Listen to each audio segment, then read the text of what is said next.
So we might not agree on the order of this list. So I'll go first, maybe with talking about personal pronouns. So we are big advocates for using personal pronouns being we, us, our, when we're trying to get people to interact and buy into a brand story. This helps people sort of put themselves in the brand shoes and experience things as a first person, as opposed to your, their, them. That's quite an othering sort of narrative. So personal pronouns is a big one that we use sort of across the board when we're looking at marketing copy and social media posts, whatever the message or the channel is. From my side, I would say the concept of social proofing or herding is such a key component in what we do. And that is because as humans, we don't want to be faced with too many decisions. A great example, Steve Jobs, I think every day woke up and wore exactly the same outfit so that wasn't one additional decision that he needed to make in his day. We try and help brands reduce, from a sort of choice architecture point of view, reduce the number of choices that a consumer needs to make.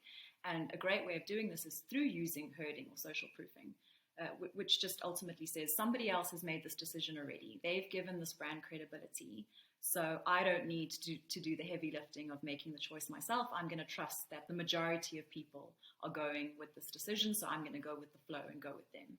And as much as we want to say we're these unique decision-making people, that doesn't always end up being the case. The wonderful thing, I guess, is the sort of irrationality of decision-making that we have as humans, but still in a predictable fashion. So it's referred to as rational irrationality.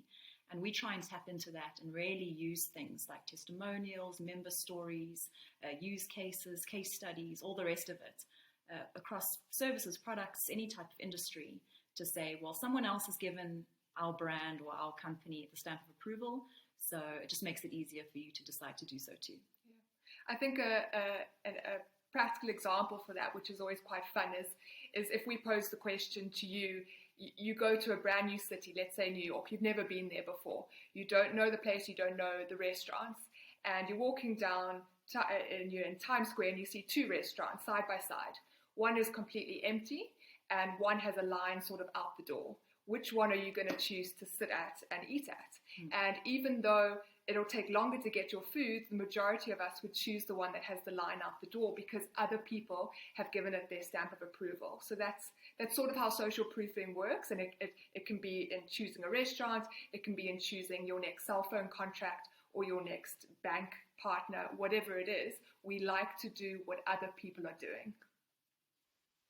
A third principle that we love to draw on is this concept of nudgy numbers. And what we mean here is to be quite thoughtful and very specific about the ways in which you are going to frame a number reference with your brand or business.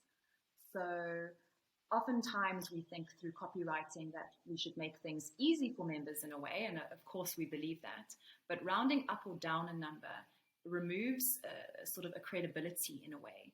Because when you read as a consumer that, let's say, brand X has sold 3,205 policies, the specificity of that gives it so much credibility, because you can almost imagine someone's got a bit of an Excel sheet and they're tallying up these line items and getting to a real number. And of course, the caveat being you have to be ethical with all of these types of communication channels. You can't be throwing out random numbers just because you're trying to apply some of these principles. They really must be grounded in truth, and in that way that adds this authenticity. So certainly using real numbers and not feeling compelled to round up or down is one of those examples. Another great way of using numbers is to show scale and to show mass in a way. Where you want to show, for example, that you've made X amount of money for a brand or a business, or if it's a charity donation, or again, if you're trying to show how many policies you've sold, to actually write the number out in words opposed to using numerals gives a bit of a friction point for your consumer who's reading this communication, if we're talking about it in a print format or a digital format, where suddenly they have to do a bit more work to read out a number than if it was written in the numerals. And that immediately gives it the sense of far more gravitas and far more scale.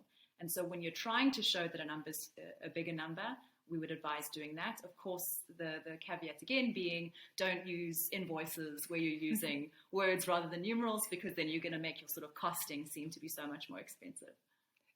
Yeah, and I think also just not to overuse this principle too much. As we've said, it takes a lot of work to process numbers that are written out in words, or that are very specific and accurate.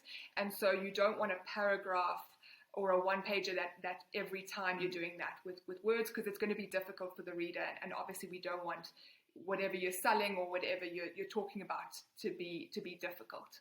Yeah, great point. It's all about impact. So where you can do it very strategically, we would advise giving it a try.